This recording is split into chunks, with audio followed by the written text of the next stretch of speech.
that, never gotta sweet that. You can bet that, never gotta sweet that. I'll be the rubber, you'll be the match. I won't be a few. Boom, painter, baby, you can be the mute. I'm the reporter, baby, you can be the news. I got a cigarette, and I'm the smoker. We raise a bet, is you the joker? Chit chat with cutie, that's what they said, yep. Chit chat with QT was killing. Chit chat with QT for all of this tea. So guys, let's go ahead and get into this recap of Love and Marriage Huntsville Season 6, Episode 6, being Lady Like. And I know that we all are here for the tea party, especially petty ass, messy ass Betty and KeKe. And I'll get into that later on in this video. But let me say this. I think I'm going to start doing reaction videos only to the episodes because this shit took me 2 days. A whole hot mess. So the episode starts with Mel going over to Tiffany's house.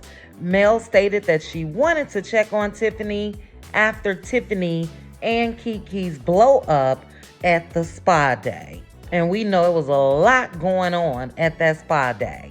But anyway, Tiffany asks Mel how she's been, how's life, and all of that. And Mel stated that she is busy. And Tiffany was like, yes, you are always busy. And Mel said, well, yeah, that was the reason why I was looking forward to that spa day. She said, but when she heard all of the cussing and the F-bombs and the B-bombs and all of that, she was like, oh no, I worked too hard to be associated with this. And is this really what we want to give out? And I totally agree with Mel. It was given straight ghetto. That's what it was given from Stormy and KeKe. And then Mel told Tiffany that she was thinking, what can we do to help us get to a place where we can communicate, and even if we disagree, we can do it respectfully. And she let her know that she's planning this tea party. She let Tiffany know that she would have someone to basically oversee the tea party, and she reached out to the lady, Miss Carol from Atlanta. She said that Miss Carol teaches etiquette, and she figured that would be a great way for them to learn how to communicate effectively. She also stated they can get cute and wear little dresses and all of that. Tiffany let her know that that sounds really good. She said that she hopes everyone actually comes with an open mind because she stated she felt like she left that spa day and her blood pressure was high. And I can see that. Tiffany, now she was messy, but hey, it didn't take all of what was given to Tiffany at all. Tiffany also said that she feels like she allowed KeKe to pull her down to her level, and she said that that's really not her.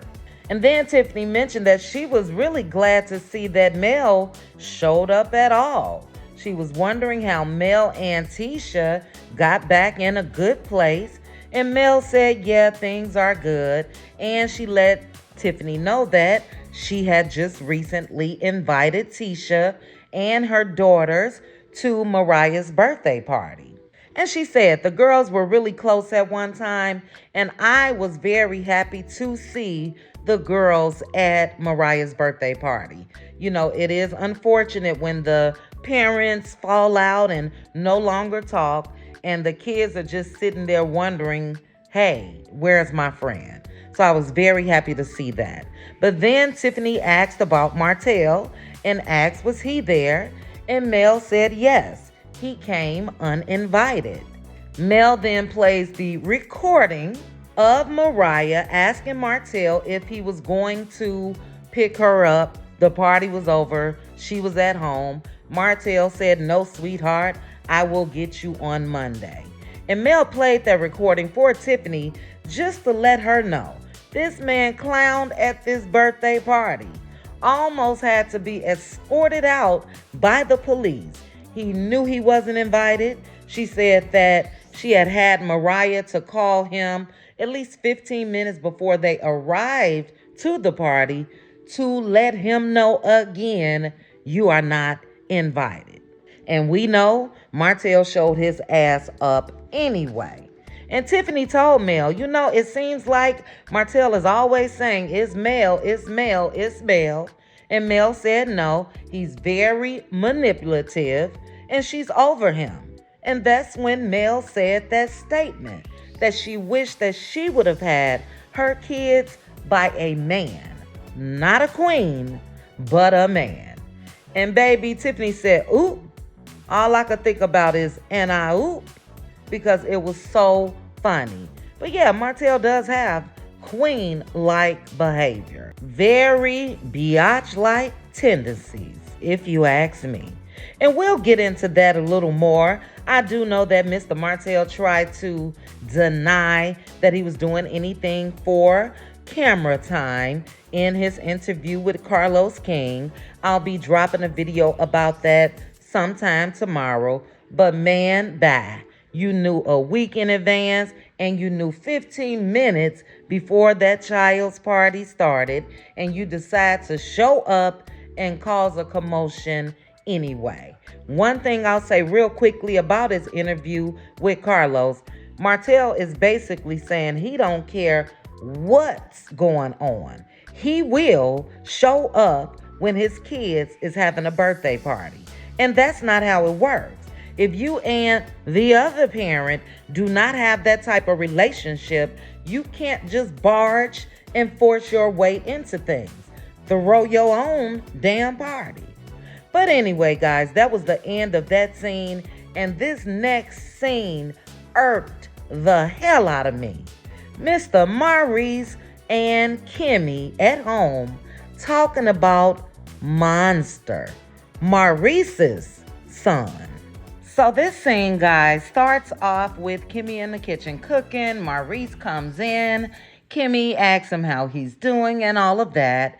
She asked Maurice if he got Monster squared away. He said yes. He has to get him dialed in to his homework. Kimmy then says, I got to get him dialed in to cleaning his room.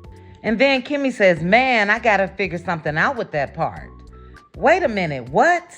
This is Maurice's son. I get all this bonus parent and all of that good stuff, but there's no way in the world I need to figure out why your son is not doing what I asked him to do. Then Maurice goes on to say, oh, so you just let him defy you and just leave it at that? He said, you just openly just take it? And Kimmy says, well, is that what you think I do? Then they go to the confessional with Kimmy and Maurice, and she says that Maurice is giving her a hard time with enforcing rules with Monster and that he's having a hard time himself. My question is this: who are the parents? Is Monster the parent? Or is number one, Maurice his daddy and Kimmy his stepmother? And I'm really trying to calm down because we all must remember this is still while Kimmy is either just finished with her cancer treatments and all of that. And you mean to tell me I get people wanting to leave things or try to make things seem as normal as possible, but she got to deal with this after what she just went through? Straight BS. And Maurice is sitting here looking like this, confused about his child not doing what his wife told him to do. Maurice talking about he's trying to enforce it, but baby steps. And Kimmy said monster steps. And Kimmy then says, what a normal relationship looks like to me.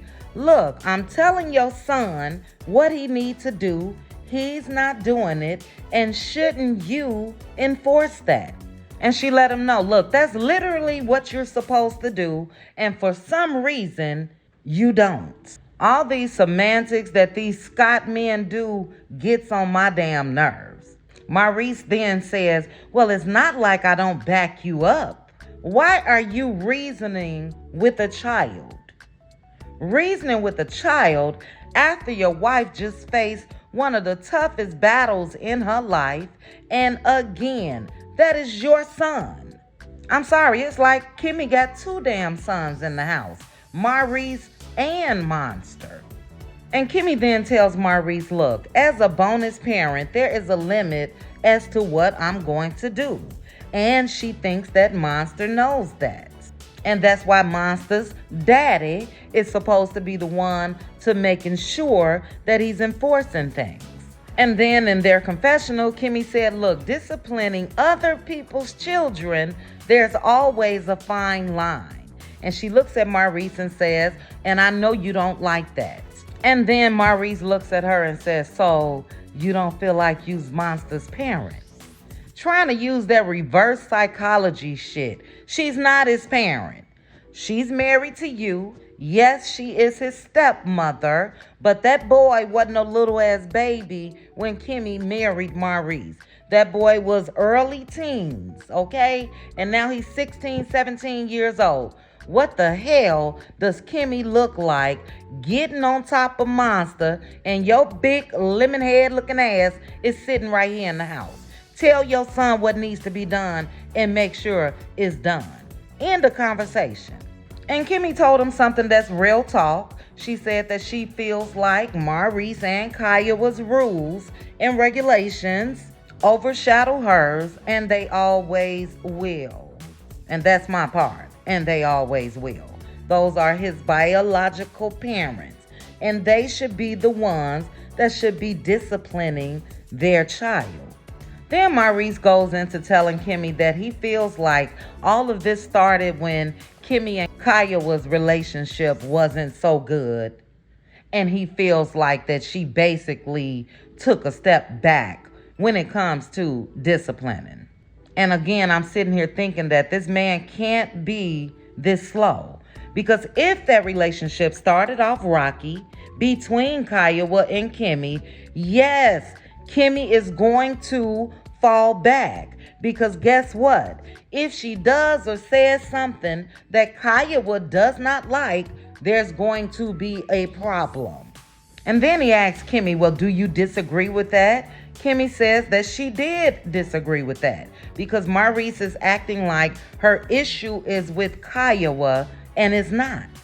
And she let him know her issue is with him. And then this Negro picks up the phone and calls Kaya after Kimmy just said, this has nothing to do with Kaya, I'm talking about you. And Kimmy lets him know, look, I don't even know why you calling Kaya. And he says, because, man, this shouldn't even be an issue. And Kimmy said, well, I agree.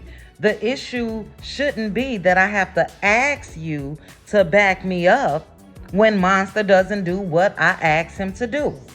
Why include his mama in this bullshit? But let me go on. So Maurice tells Kaya that he and Kimmy were just having a conversation about disciplining Monster. And then he says, I would rather Kimmy say it. Kimmy tells him, well, I don't know what you want me to say because you wanted to make the phone call. And then this Negro says, well, you feel a way about disciplining Monster because of the way Kaya may feel. Kimmy did not say that at all while her and Maurice were talking. So this man is inadvertently starting shit because he just made it seem like to Kaya on the phone that Kimmy was talking about her. And she wasn't. What type of nonsense is this? And Kimmy let him know, look, no, I don't feel some type of way when it comes to Kaya, and I don't appreciate you saying that. This man playing all in her damn face. And after Kimmy said that, he said, well, that's why I wanted you to talk to her. Kimmy rolls her eyes and finally says, hey, Kaya, how you doing? And she let Kaya know, I don't even know why he brought you into this conversation. And she let Kaya know, look, the conversation that we were having was in regards to Monster not doing things that we asked him to do. And that she was only asking Maurice to support her more. And she told Kiowa that Maurice asked her, well, why don't you become more heavy? And she said that she told Maurice, look, you the daddy, and you need to do that. And she let Kiowa know some people don't like when you discipline their kids. And Maurice says, yeah, well, that's what we're talking about. And do you believe that Kimmy has gotten to a point where she can discipline Monster? Kiowa says, absolutely, but I also understand what she's saying. Man, look, I be damned if I get cross-questioned or whatever the hell that's going on in this scene by Maurice. Kiowa was very respectful, but Maurice was out of line for even involving her at this point. Kimmy seems to get a little excited that Kiowa says that she understands where Kimmy is coming from. Kiowa said that she does appreciate Kimmy being understanding of how she may feel with Kimmy disciplining Monster. Maurice then asked Kiowa, well, would you be okay with Kimmy treating Monster like Jalen? Which was kind of a weird question, but Kiowa says no. She said that she would want Kimmy to discipline Monster like she would. Kimmy said, that's exactly what I said. Maurice then punks out of the conversation completely and said, okay, well, we're just going to agree to disagree on this. And Kimmy looks pissed. But Maurice then tells Kiowa, well, thank you so much for your input. It looks like you're neutral in this. And Kimmy says with a little nervous laughter, if you ask me, no, she's not neutral in this. She made it very clear where she stands. But Kimmy said Kiowa seems like she's agreeing with her, and they end this scene. And like I said, when I first started talking, this irked me because it was totally unnecessary. And it could have caused issues between the biological mom and the stepmom. And all Maurice's ass had to do was walk his ass into Monster's room and let him know. When Kimmy tell you to do something, you do it. Period. Because what if Kimmy's method of discipline could be knocking you upside your head? Now, I done told you 10 times to do this, you haven't, and pop, what if that's her method of disciplining? Maurice probably wouldn't like it, and Kiowa wouldn't like it. So discipline y'all's boy. Yes, that is my stepson, but discipline him. If he's not doing what I tell him to do, that's your job. Period, point blank. And I'm sorry, I see Kimmy as stronger than this. I get it, you're married and you gotta bend a little and all of that. But no, especially after what she just went through. And she shouldn't even have to go through this, period. Like I said, we're not talking about a little boy. We're talking about a teenage boy. And she already raised her child. So Maurice, do your damn job. Ooh, he irked me. But anyway, guys, the next scene will be Stormy and KeKe meeting up with some type of Christian, some type of lady child. So Stormy and KeKe meets up at some place and they come in and do their little pleasantries. KeKe says she has no idea what they're doing, and Stormy said that they're doing Reiki. KeKe says she's never done this before. And Stormy then goes on in her confessional saying that after everything that went down at the spa day, she felt like Reiki with KeKe would get rid of all of the bad energy and all of that. Now, we all know that Stormy has this Zen room in her house, and there was a scene last season when Mel joined her at her home. So I guess Stormy trying to get back into her Zen mood, child. I mean, due to these recent events with the way she talked to a YouTuber, yeah, I don't think it's working too much. But they go in and they sit down with this lady. So the lady is a spiritual healer. She said, first of all, she's a child of God. And she stated her calling came from church. She says that she prays over everything and she has the gift of transferring energy. Good luck, lady. Good luck. Now, this was after, like I said, this big blow up that Stormy just recently had. So we know even sitting down with this spiritual healer didn't help Stormy. But the spiritual healer tells them she's going to rid all of the negative energy. She's going to be opening up their chakras, and she asked if they had any questions. KeKe wanted her to elaborate how this ties into being a child of God. KeKe feels like mixing chakras and crystals and all of that is against God's will. The spiritual healer lets her know, look, when people tell you that, that's somebody who hasn't read the Bible thoroughly. And she said, when you trust God, magical things happen. And she gets up and tells them she's about to open up their chakras and they will feel electric currents coming out of their feet. KeKe is not sold on this idea at all. And KeKe made a joke and was like, oh, for real? I'm going to be feeling this in my hands and feet, so that means I could use this to shock somebody or something? The lady says you can if you're not careful. And I just want to say, I'm not talking about this lady in a negative way. This is a little weird to me, maybe because I'm not into this. They've had some weird people that's come in on this show. We had the boxing trainer. She looked weird. And then we have this. But let me continue. KeKe in her confessional said that her pastor may not like this whole idea of chakras and crystals and all of that, but she says she's not going to knock it until she tries it. And the next thing we see is the lady moving a crystal from the front of Stormy's head to the back. KeKe is sitting over there looking and rocking. The lady tells Stormy she has a beautiful heart, and she said that Stormy really moves from purity. Stormy looked shocked, like, what? Me? Turned around and looked at the lady like even Stormy didn't even believe that child. And I'm just joking about that. Stormy gets emotional and starts crying. And the lady tells her that a lot of people don't understand that Stormy operates out of purity, and that's because Stormy is on a different level when it comes to energy. Stormy apologized to the healer and tell her she cries a lot. The lady said that's okay. If you don't release those tears, then how are you going to bring in new energy? She then moves on to KeKe, and this was so funny because while the lady was doing the crystal on Stormy, it was peaceful music in the background, and when they put it on KeKe, it was like rock or some shit playing. I ain't get it.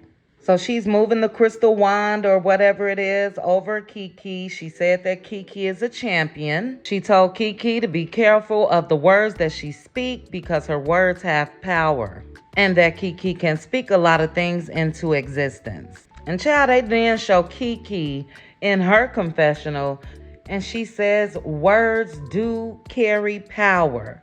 And that's why with her words, she tries to inspire and uplift and to encourage and motivate people to live their best lives. And KeKe, that's not what you did at Spa Day, sis. But let me go on. But it goes back and the spiritual healer asked them how they feel.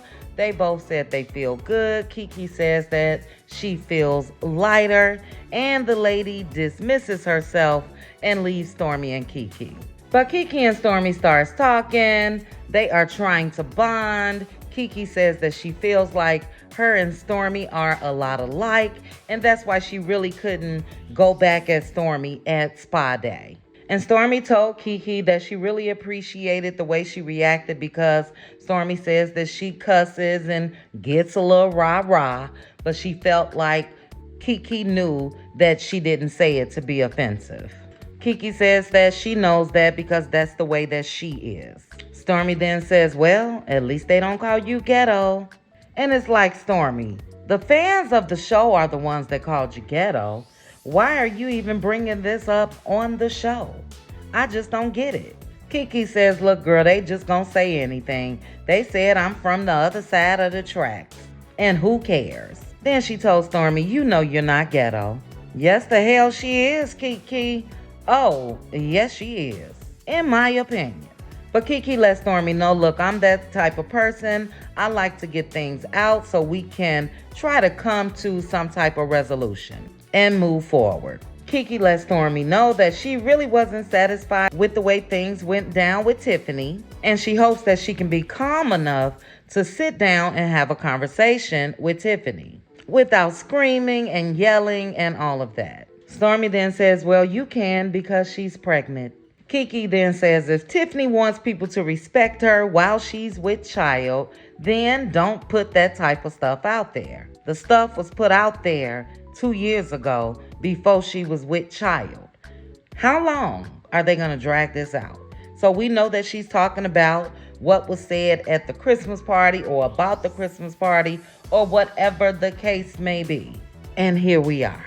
Then Stormy says that she was talking to Courtney and she told Courtney that Tiffany does not need to be arguing with KeKe because her baby gonna come out looking like KeKe. KeKe gets a big laugh out of this, and KeKe said it would be amazing for her if her baby came out looking like me. One thing I could say about KeKe, baby, she is not conceited. She's convinced that she's fine because she said the same thing about Tisha a couple episodes ago. So, hey, I ain't knocking it. If you aren't your biggest cheerleader, who will be? Stormy kind of chuckled, and that was the end of this scene. And for me, this is something that could have made it to YouTube. We know they put a lot of stuff on YouTube that they don't show in the episode, and I think this should have went there. So this next scene, guys, is Martell and Maurice. Martell met Maurice at Credit One. Martell walked in and he was shocked because Maurice is remodeling. So as they get upstairs, Maurice lets Martell know that this will be the waiting area for his Credit One business, and he stated that his law office will be downstairs. So Maurice tells Martell that you looking good, bruh. And he told Martell he looks like he's doing it. Martell tells Maurice that everything is coming together, physically, mentally, financially, credit-wise, everything. Maurice lets Martell know, well, yeah, last time I talked to you, your scores were up. Martell says 100%, and Maurice says, as a big brother, you know I'm gonna stay on you. And he tells Martell, you know, I've been through divorce, I've been through trying to rebuild. And Martell says, speaking of divorce. Maurice asks him, how's it going? Martell lets him know that with the children, everything is going pretty good. But with he and Mel, it's a different story. And he then goes on to tell Maurice of how he went to Mariah's birthday party. He said that Mel said, let me talk to you. And she told him, you can't be here. And he said that Mel told him, you gotta go or I'm going to call the police. Now, if my memory serves me correctly, Mel didn't say anything about the police until after Mr. Martell started yelling at her mother. And this is what tripped me out. Maurice looked shocked and he said, what led up to that? Were you guys arguing or anything? And Martell downplayed, didn't mention anything as far as his exchange, and said, you know, we had some words, but nothing dramatic. Nothing dramatic. You showing up, knowing you were uninvited, and causing a commotion. That wasn't dramatic. And then Maurice lets Martell know that's not good. You don't want anything where the kids would notice. Martell gives him this innocent look, like, yeah, I know. Like this is all Mel's fault. And he lets Martell know, look, what's really important is you and Mel need to find yourselves back home. Meaning, find yourselves back in a peaceful place. Martell puts his head down and said, yeah, that's right. And we know that he's the cause of them not having peace because he wants to control shit. And Maurice lets it be known, look, even if it's y'all not together, they not together. But he tells Martell, look, what's the best way moving forward? Martell says, yeah, we got to figure it out because we got a long road ahead. That you do. And he made sure to point out that Milani just turned 3. So yeah, that is a long road. And in his confessional, Maurice says divorce is really hard, and he thinks that Martell is starting to wake up and see the sensitive nature in everything regarding their divorce can cause him to take a lot of steps back. But he is giving Martell some great advice. He also told Martell anything within his control, he works on that. And you let God handle the rest. And he let Martell know that that was his saving grace, even when Kimmy started to go through what she went through with cancer. Martell then asks Maurice how Kimmy is doing. Maurice says she's doing good, and he can actually see her spirit coming back. And then Martell asks Maurice how is Monster doing. Maurice shrugs his shoulders and says that he's trying to get motivation figured out for Monster. And he said he told Monster all you gotta do is clean your room, get good grades, and behave yourself.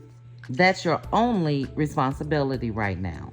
Martell then asks him, oh, he doesn't clean the room when he gets up in the morning? And Maurice says no. Maurice says that he looks at Monster through his eyes, and he said that sometimes he's envious of Monster because he says, man, if I had your life growing up, where would I be? And Martell said, probably in the same place or worse. Maurice said, you think? And Martell said, yeah, a lot of spoiled kids can be worse. And then Martell said, which I thought was weird, that his mom always says till this day, people are who they are. It was just weird for him to say that in that moment. But yeah, Mama Holt is right, because Martell is who he is. And Maurice says again that he's just trying to find something that motivates him. Sometimes he may have to put Monster on punishment to see if that would motivate him. And he said when he takes Monster's phone, Monster just adjusts like it's not a big deal. And then Maurice, I guess he said this to Monster, but he said, what do you think is going to happen if you go out in society and you break society's rules? And he said you can't just go stand in timeout. And then he went into this story about how when he was a kid, he had a dog named Peaches, and Peaches wouldn't listen, and how the dog would always take off. And he said Peaches got ran over by a car. Mr. Martell, not even realizing what this man is saying, said, damn, playing too much. That's not something you say if somebody's dog got run over by a car. He's trying to make a point. The dog is not listening, and look what happened to him. And he's trying to make the same point to Monster. If you don't listen, anything can happen to you. And Maurice said that he does not want society to run over his son when he could have heeded discipline. And Martell says, yes, that's why you have to take care of it now. He asked Maurice how old Monster was. Maurice said 15. And then Martell said he was bad as hell then, beating up folk, going to alternative schools, and all of that. And then Maurice asked him, well, what was your transition? And Martell said sports and ROTC. And that makes a lot of sense, because a lot of us have been saying that Martell sort of thinks and acts like a drill instructor when it comes to his kids. And I see that he learned that early on from him being bad as hell. And he ended up getting into ROTC, where he learned discipline. Maurice asked Martell, well, do you think it was the structure? And Martell said, yeah, I didn't have that at home. He said he didn't have it at all. But he said in the end, it was just him. He was self-motivated. And he said that that's where he got the motivation when it comes to working out and all of that. And Maurice said, that's good, but the truth is we will never have it all figured out. And he said they just gonna do the best that they can. And Martell said, yeah, that's what I do. So overall, that was a pretty good scene, in spite of Martell leaving out what he did at that birthday party to cause Mel to say, do I need to call the police? But we know Martell is going to leave out whatever it is that he did to cause the reactions that he gets. And I know I give the Scott men a hard time, especially when they get into all of these analogies and all of that. But they do have a little wisdom. So again, it wasn't a bad scene at all. Hopefully Martell listens to Maurice when he's trying to give him advice regarding co-parenting and how to move on from a divorce. So let's go ahead and get into this tea party, guys, and the negative ass energy of Stormy and her mama. I said earlier that the chakra shit definitely didn't work on Stormy.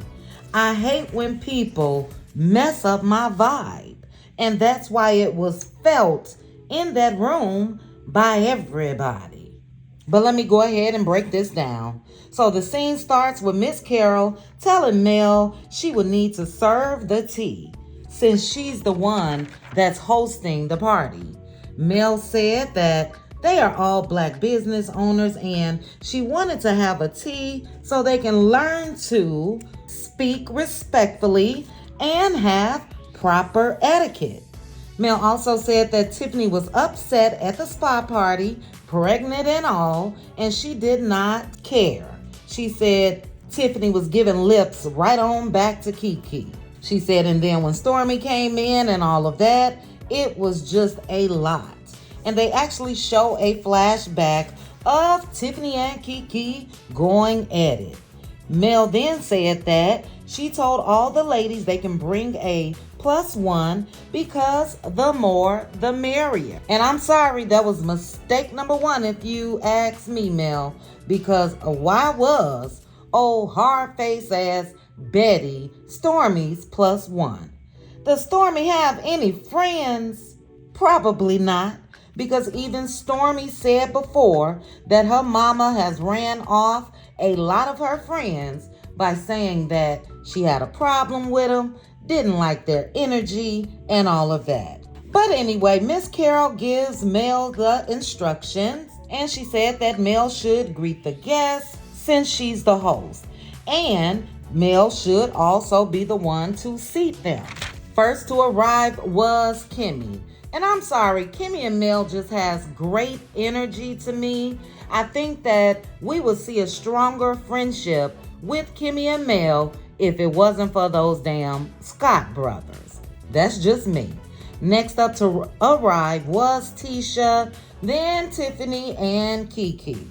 Now, in Tisha's confessional, she said that with her being there with KeKe and Mel, that shows that they all are just trying to move forward and have fun like they used to. Then Chris Fletcher's wife, Nell, arrives. And right after Nell was a lady that folks are trying to say is one of Coleslaw's friends, who is now Tisha's hairdresser, allegedly.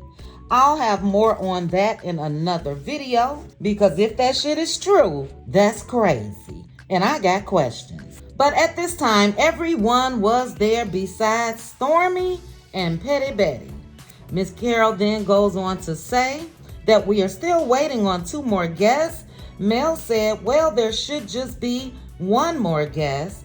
And then a dark cloud just swept over the damn room. In walked Stormy and her mama. Mel said, oh, okay, I think we do have another guest, because she was shocked to see Betty. I would be shocked too, because who else has their mother there with them as a +1? And if Stormy knew that her mom had a problem with Mel, why the hell would she bring her mother to this tea party? Then they show Stormy in her confessional, and she says that her mom has had feelings about Mel for a while. Stormy, let me say this to you. Who cares about your mama's feelings? She's not Mel's friend. She's not in you all's age group. And you and your mama should have discussed whatever issues your mama has with Mel, and y'all both should have gotten over it. Everybody don't have to like everybody. It is what it is. But then they show Petty Betty in a flashback, and that's when she said when she first met Mel, she didn't like her energy, and she's been feeding off of that energy ever since. Ma'am, your energy that you show has been there way before Mel. That's some deep down in the gut type of evilness that you're showing. And nothing that's happened would make you to carry on this hate that you've been doing for years. So yeah, you can save that. But like I just said, in knowing that, because the flashback was Stormy and her mother at her home, Stormy should have left her mama right there at home. But in Stormy's confessional, she says that she's hoping by bringing Betty, she would be able to see her and Mel's dynamic. Girl, what? You need approval from your mama about the dynamics that you have with people that's in your age group? Your mama and Mel are decades apart. So shit Betty felt back then when she was that age may not even apply to have people handle things today. Who cares about your mama's energy, perception, and everything else about Mel?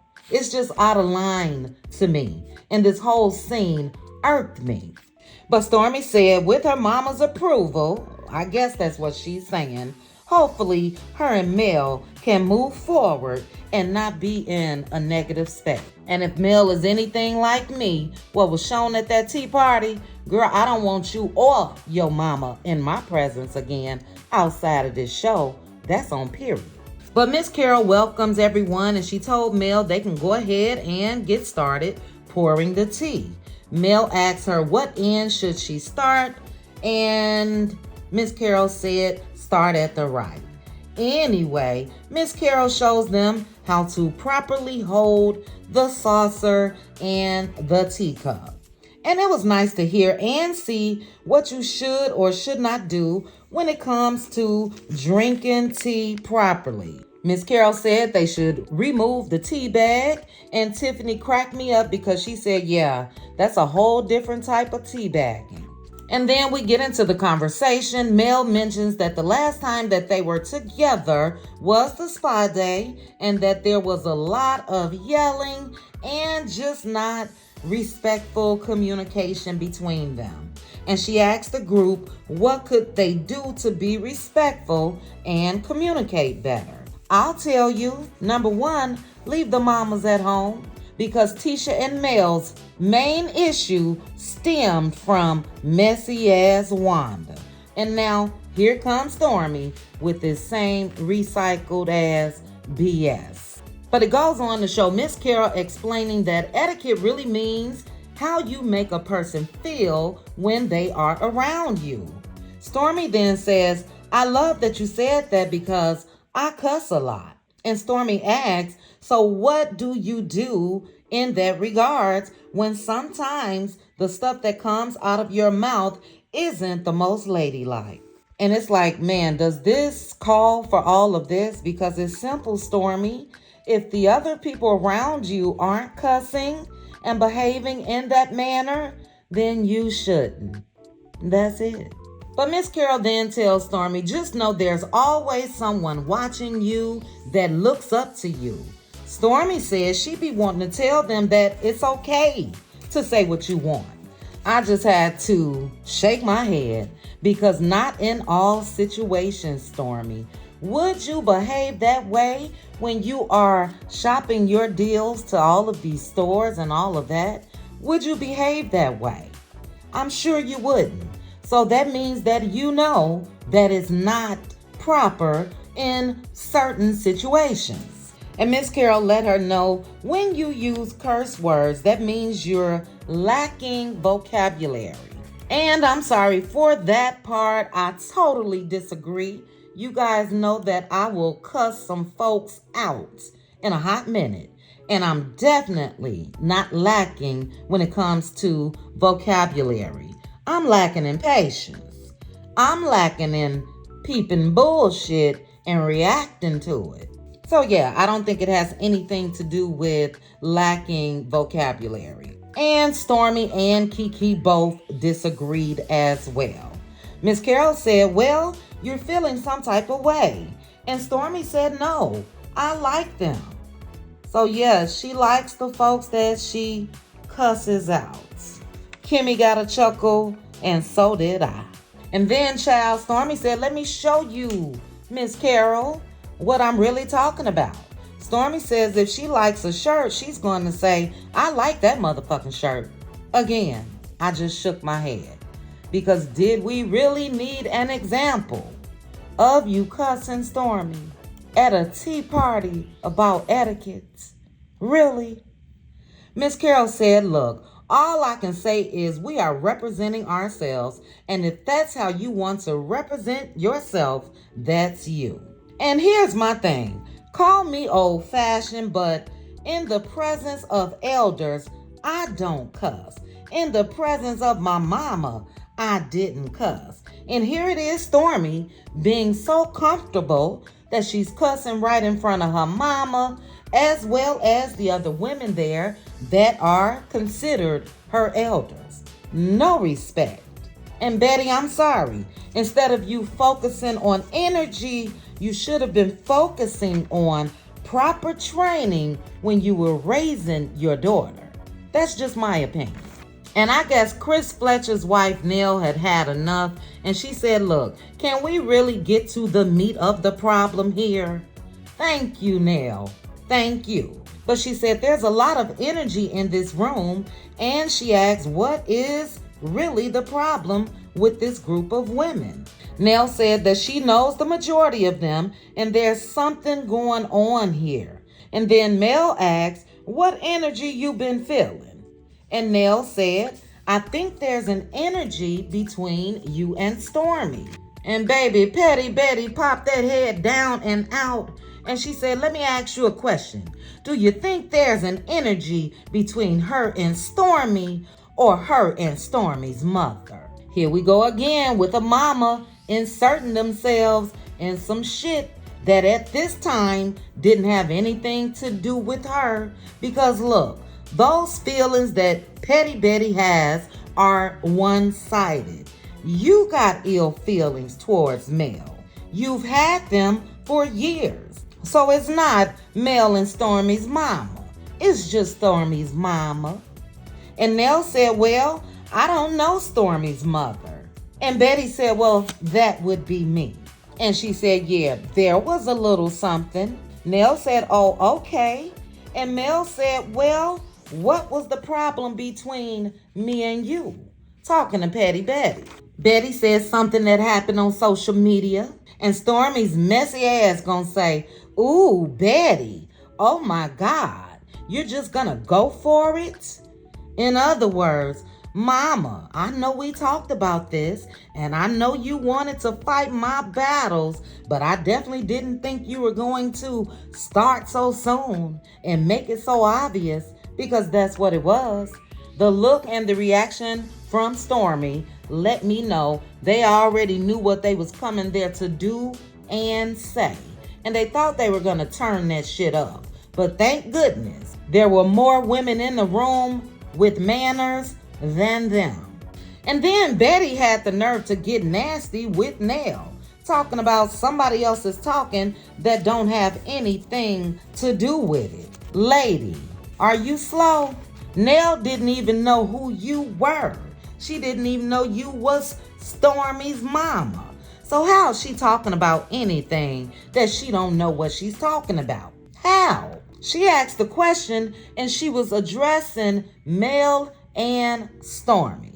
And I'm sorry, like mama, like daughter, ready to pop off about any damn thing. But Betty then says, so yeah, we're going to talk. Nell says, say that again? Like Chit, what? Betty says, why is anyone else talking that don't have anything to do with this? Nell is then looking at her like, yeah, this chick is crazy. And Nell said, I didn't say you had anything to do with Melody.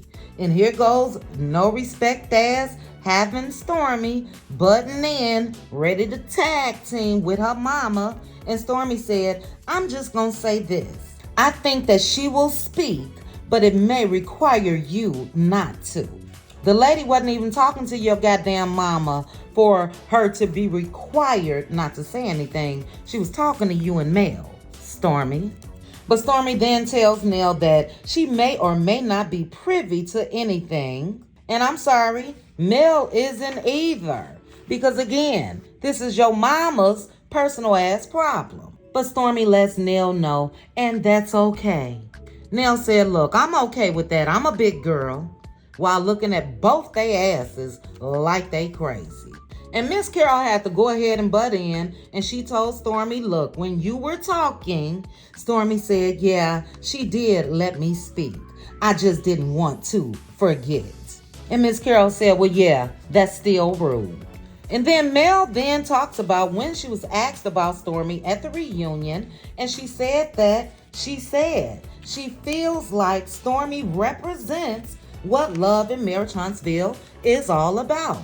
And she said that that's not something she would say if she had a problem with Stormy. She said she didn't even know Betty had an issue, and she would like to be privy to what the issue is. Betty then says something about a secret recording.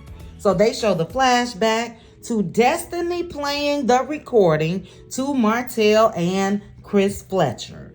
Now, call me slow, but wouldn't Mel, if she was doing this, wouldn't she have possibly been talking about Destiny and a recording and not Stormy? Destiny's the one that played it. But Betty, old mean, evil ass, wasn't trying to hear it, and she said that people just ran with it and said it was Stormy, and said Mel could have said it wasn't Stormy.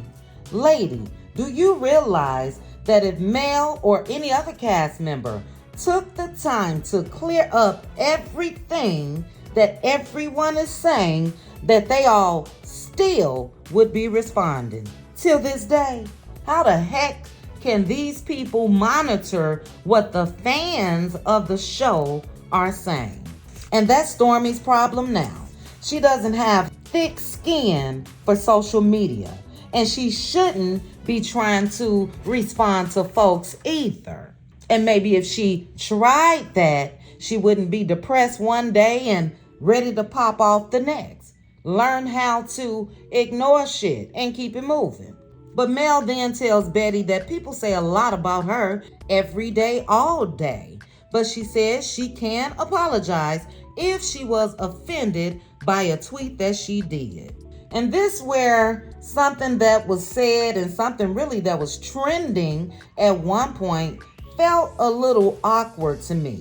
Because that's when they showed Betty saying, now let me shut you down with this. Now shut up. Now that was a horrible edit if you ask me. Because I hate to give Betty any type of slack, but I have to in this moment. It seems like to me she was telling Mel that that's what Mel should have done to those that were commenting. Shut it down and tell them to shut up.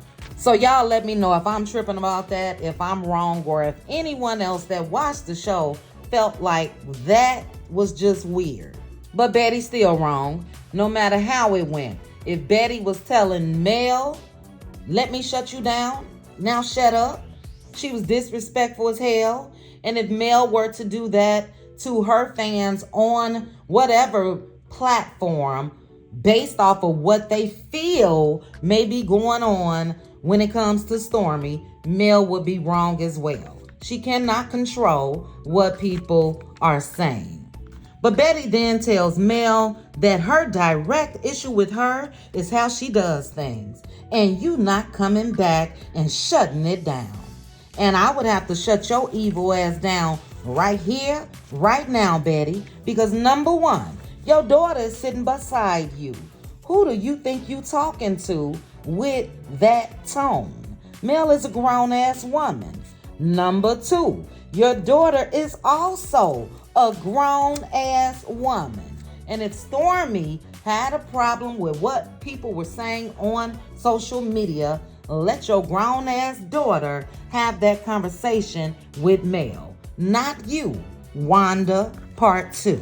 But Betty then goes on to say that she don't care what people say about her. But Betty then goes on to say that people that don't know her don't do nothing for her. Okay. She then said that she feels a certain way when someone tries to diminish what her daughter has done. And ladies and gentlemen, that is the whole problem right there. You feel like Mel is liked and your daughter is not. You feel like your daughter has done well in her business and people don't give a damn. Because why even say that? That you feel a certain way when someone tries to diminish what your daughter has done. Even if you were upset with the tweet, that had nothing to do with what your daughter has done in life. Nothing at all. So what all of us have been saying for months, petty as Betty is jealous of Mel's success. She's jealous of Mel's support. And in spite of her daughter being this multi-millionaire, her daughter does not receive that same type of support. That's her problem. That's it. That's all. And that's why she's been hating on Mel for 3-4 years. Period. And then she goes on to tell Mel that Mel had a chance to come in and say, no, it wasn't Stormy, and Mel didn't do that. Again, why didn't Stormy do it? Period. I'm so over it right now. Matter of fact, Betty, why didn't you do it? When you saw it on social media, why didn't you say, my daughter didn't do that? Like, really? But she goes on to say that when Mel did go back and apologize, Mel said the person. And I had to think, damn, what? Do you have notifications set when Mel posts? Are you stalking her page or what? So you know what she didn't say, what she did say, how she said it, and what she left off. Lady, if you don't get you some damn business. But she said that Mel said the person that was in my home did not do the recording. Mel said, okay, and that was after the people that were running with it, right? Mel, you too nice, girl, because I'm sorry. Stormy knew she was in Mel's home. And if Mel said the person that was in my home did not do the recording, let this shit go. Damn, did Mel screw Courtney and we don't know about it? Did she screw Betty's husband and we don't know about it? Is it really this damn serious? But Betty then goes on to say, but yeah, you still left it so ambiguous that people could still run with it because they can say, well, she didn't say it wasn't Stormy. Child, I'm drained at this point. I'm so drained. Does Stormy have a mouth, Betty? I swear I'm just drained. This was a long ass recap and this lady has worked my nerves. But Betty then tells Mel she should have said it wasn't Stormy and she should have been direct. Lady, direct your ass right on up out this tea party, okay? Can you do that? Because if not, I would do what your daughter like to do and I will cuss your ass out. Enough already. Mel apologizes again and she tells Betty she didn't know that they had any issues. And basically, hopefully, they can get over it. And just when I was ready to relax my shoulders, here goes KeKe, saying that she has a grievance to put on the table as well. KeKe then says in her confessional that she's been waiting to confront Tiffany and her lies for a while. KeKe then goes straight for the jugular and asks Tiffany what the hell is she trying to do. Mel says, no, we look pretty and we should act pretty too. And then Tiffany goes on to say that when Tisha came to her home, she told Tisha that she likes everybody and she does not have an issue with anyone. She said that she also protects her energy and don't entertain bullshit. And then she says, mess. KeKe then says, yeah, you just like to spew it.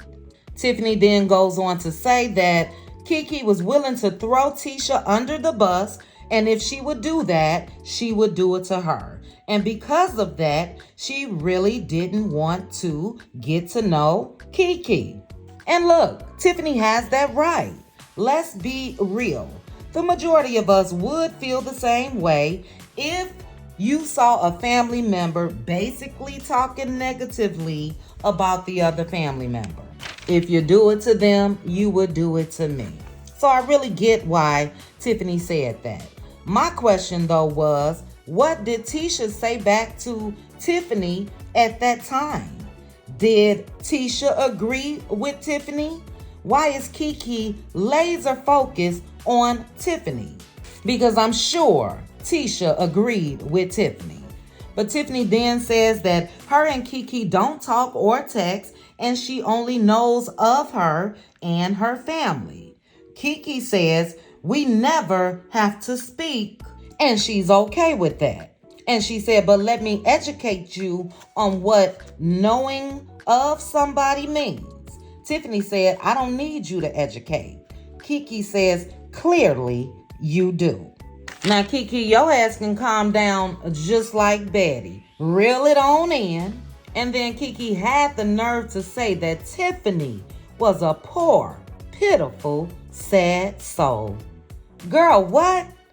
What is KeKe on? Child, I hope she's not dipping and slipping, because where is all of this anger coming from? As a matter of fact, where's your anger for Kimmy? Because Kimmy said the same shit that Tiffany said. And it's giving KeKe just wants a moment. KeKe wants a scene. KeKe wants to secure a spot on Love and Marriage Huntsville, because it really does not take all of this. Like, pipe down, for real. But KeKe goes on to say, knowing of someone means you've never met, communicated with them, none of that. And she said that she had many exchanges with Tiffany. KeKe said her son played for Lewis's baseball team, and Tiffany met the family. She said Tiffany knows her. She then said Tiffany said every time she meets KeKe, that KeKe is introducing herself as someone else's friend. Tiffany said, no, what I said was you were introduced to the group as Mel's friend. And what she said was, you're not only Mel's friend, you're Tisha's cousin. And Tiffany said that KeKe should have shown up and represented her family as such. She said, I do know of you because I've seen you at baseball games, and she knows KeKe's child played on Lewis's team. But she personally have not sat at a table and communicated or had a friendship with KeKe.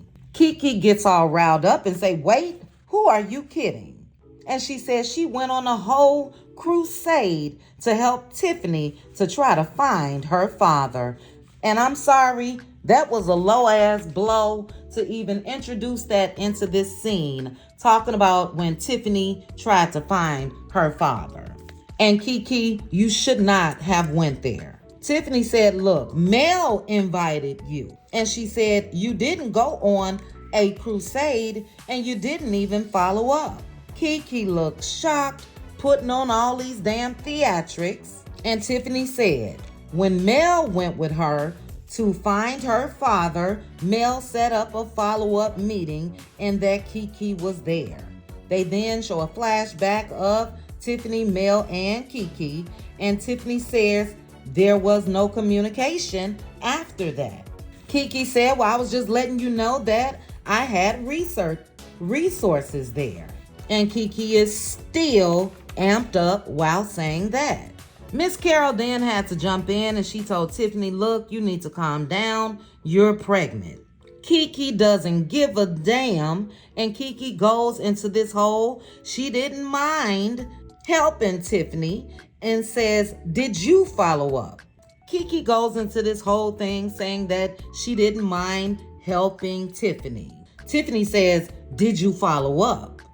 Kimmy says, did you? Did you call her after? KeKe then says, did she? And child, I'm at another point where I'm just so frustrated because KeKe, you mentioned your resources, you mentioned your willingness to help, and you could have called her back and said, look, my search did not turn up anything and I'm sorry. Like, are you being for real? Again, at that table from that flashback, KeKe just wanted a moment. She probably don't even know anybody in the damn town where Tiffany's father once lived. And this is where she got gutter. KeKe says, that's her daddy, not mine. Low fucking blow. She says, I was helping. Kimmy then says, no, listen. KeKe digs a little deeper. Just twist the knife a little deeper. And she says, look, I've always known who my dad was. How disgusting. How disgusting for KeKe to say in that moment. Somebody that's been searching for their father all their lives, and you will throw in there, I've always known who my dad was. I'm gonna say this again. KeKe may be still popping something because this image that she tries to portray, that she wants to help and do all of this, that's straight bullshit. This girl wants TV time. And a lot of people have been calling KeKe out about this since she had her first episode on this show. A lot of people felt like she was thirsty, and she was. And that's why she went over there spilling all of Tisha's tea to Mel's Christmas party anyway. Because she got all this damn anger, and her own damn family, Wanda and Tisha, has said some shit that's worse than what Tiffany said, if you ask me. And like I said, Kimmy said the same thing. Where's the energy for them, KeKe? And after KeKe said that, everybody looked disgusted. Mel even had to say, wait, what? And then in Mel's confessional, she said this is not what she wanted to happen at the tea party. And she said what KeKe said about Tiffany's daddy was out of pocket. And she really hopes that Miss Carol can step on in, or she's gonna have to cut this thing short. She said she wanted them to have some tea, but not some overheated tea. And thank goodness Miss Carol did step right on in, because she told KeKe, look, you need to breathe and calm down. Like, damn, you about to blow a gasket up in here. And I couldn't help but laugh, because when Miss Carol said that, Mel had to inhale and exhale her damn self. I'm sure she was drained. But Miss Carol tells KeKe that she's beautiful, and that if you want your energy to reflect that she could have relayed her message calmly and said, look, I didn't like what you said, and I didn't like how it made me feel. KeKe then says, oh, okay. Miss Carol then gives them ways of positive communication, and she then let KeKe know that she threw in a low blow about Tiffany's dad. KeKe tries to lie, KeKe tries to look shocked, and she said, that wasn't a dig. Kimmy said it absolutely was a dig. And you can hear other women in the room saying it was a dig. Kimmy then says, look, hear me when I say this. That was a dig. And if it wasn't, it was horrible. Miss Carol asked KeKe, you didn't think that was hurtful? And again, at this point, I'm over this shit, guys. KeKe knew what the hell she was doing. She knew what she meant when she said it. And I'm not even gonna let KeKe play in my damn face, acting like she didn't mean exactly what she said. At least I know my daddy, and your ass don't. It was tacky as hell, and she did that to get back at Tiffany. Miss Carol let her know, look, you was basically trying to hurt Tiffany back. KeKe then apologizes to Tiffany, still in a rough, amped up tone, if you ask me. And child, when I saw Mel standing there with those gifts in her hands, I said, thank goodness. That means this shit is over. But Mel said that she was glad to see KeKe apologize and that some things were cleared up. And Mel said, but they all did learn some valuable things. And I'm sorry, Mel, what did y'all learn? How to properly stir the tea and make sure the sugar was dissolved? Because that was a hot ass mess. That tea party really wasn't no different than that spa day, if you ask me. But the scene ends with Mel saying that it seems like everyone has something to say to someone, and hopefully that when they do say them, they can say it respectfully. She said that she hopes that they all can move on and move forward. Mel did throw in some last minute shade when she was passing off those gifts because she let Stormy know it's not a Gucci bag. And I know that's right. I ain't coming here spending thousands of dollars on people that I know I really don't like. And now we know that Stormy really was just being braggadocious when it came to her giving Destiny that Gucci bag at Madani. But look, guys, that is the episode. Like I said, I may have exaggerated. It didn't take me 2 days, but it took me a day. I started this recap yesterday. I'm just now finishing it today, Monday. And I'm so drained that I canceled my live that was scheduled for today, but I will be going live Tuesday, tomorrow evening. So I hope that you guys join me. Let's discuss this episode. Let's discuss this mess about one of the chicks at the tea party was Coleslaw's friend, Tisha's hairdresser. And then let's also discuss what Mr. Martell had to say when he sat down with Carlos Big Pimpin' Kane. It's a whole lot of shit that I gotta say about that. Martell playing in people's face, Carlos playing in people's face, KeKe playing in people's face. It's just so much going on. And I'm also going to be trying to jump on in there when it comes to Real Housewives of Atlanta as well. So we will not discuss that tomorrow. Maybe we will discuss that on Wednesday. With so many shows that's going on, I will be going live a lot more. Also, my members only live will be this coming Thursday. I miss my cutie crew. Can't wait to chat with you guys. But yeah, guys, that's it for me. Make sure you guys drop down in the comments. Let's chit chat about it. Please also make sure to like the video, hit that notification bell, and subscribe. Chat with you guys soon. Bye.